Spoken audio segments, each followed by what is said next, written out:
সুখের স্বপ্ন ভুলে এখন কোনো রকমে জীবন বাঁচানোর যুদ্ধ চলছে। এমনই সীমাহীন কষ্ট আর অভাবের কষাঘাতে জর্জরিত জীবন পার করছেন নান্দু মিয়া ও কুলসুম নামের এই বৃদ্ধ দম্পতি। কি কি কষ্ট যে করি, ঘরটা লোয়ারে মুটিকে কাঁপে, এবেলা আমরা কইলাটা মতো কাঁপে, তারে কাছে ভারী তারি নাই, কুই যায় আর আল্লাহ দিয়ে মতো দিয়ে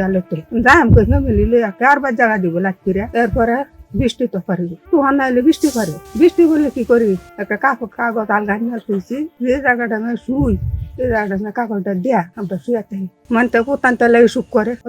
পুতে দেশে দেশে ঘুরে, পুতে দেনে কেমন পুতে দেখশন করে না, তখন আমরা খেয়ালে দিন যাইবো